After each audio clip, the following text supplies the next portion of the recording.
battery dead again? To begin, plug your red lead into the 10 amp port. Next, turn the dial to the DC amp setting. Now, connect your probes in series with the battery terminal. This allows us to measure the current draw accurately. First, shut everything off. Lights, radio, accessories, everything that normally uses power. Now give the car a moment to go to sleep before we measure the draw. Let's find the drain. Gotcha. This 3D view illustrates the parasitic drain path. Sustained current draws the battery flat when the vehicle is off. This typically occurs within a faulty control module.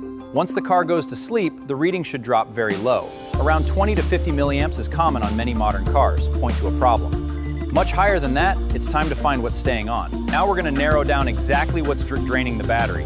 Pull one fuse at a time. When the draw suddenly drops, you've found the problem circuit. Now check everything powered by that fuse. You're getting very close to the culprit. Once the draw drops, don't stop there. Now find what on that circuit is staying powered. Check the lights, relays, modules, and accessories powered by that fuse. When the draw stays low with the fuse back in, you've found the real cause. After the repair, check the battery draw one more time.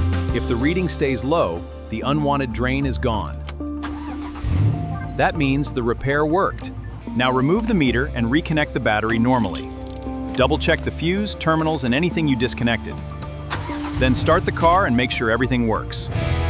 Small habits make a big difference keeping your battery strong. Disconnect extra gear when you can, and watch for lights left on. Simple steps prevent a dead battery.